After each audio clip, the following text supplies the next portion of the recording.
ஆகாய்த்து பறவைகள் தின்னோம், நாய்கள் தின்னோம். பாருங்கள் எப்படியெல்லாம் துஷ்ட மிருகங்களுடைய செத்த பிறகு நியாய தீர்ப்பு. அதாவது நரகம் பரலோகம் அப்படி சொல்ல, அடக்காரதுலேயும் பெரிய டஃப் ஆகிடுது. வாழ்க்கை ஜீவியம் பாருங்கள். அபிஷேகம் பண்ணப்பட்டவங்ககிட்ட பொய் சொல்கிறது தப்பு. அபிஷேகம் பண்ணப்பட்டவங்ககிட்ட பொய் சொல்கிறது தப்பு. அது காணிக்கை விஷயத்தில் பொய் சொல்கிறது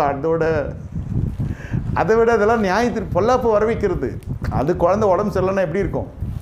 அதுதான் அந்த தெனவிட்டு அந்த திமிரு அந்த ஆணவம் அகந்த இருமாப்பெல்லாம் எப்போ வருதுனாக்கா, ஒரு முறை நீங்கள் தேவனை ரசித்து அவரிடத்துல பரமேவிகளை ருசி பார்த்து நன்மை பெற்ற பிறகு என்ன ஆயிடுதுனாக்கா, எவ்வளோ பெரிய பிரச்சனையெல்லாம் நான் பார்த்துருக்கிறேன். நான் பார்க்காத பாஸ்டராக, நான் பார்க்க தீர்க்கதரிசியாக, எங்கள் அப்பாவே இது எங்கள் அம்மாவே அதுன்றவும் வரும். சில சமயத்தில் எல்லா இக்கட்டிலேருந்தும் கர்த்தர் நம்மை விடுவித்தார். இப்போ நம்ம அது தேவன் தானே தராரு, இலவசமாக தானே தராரு. சில பேருக்கு அந்த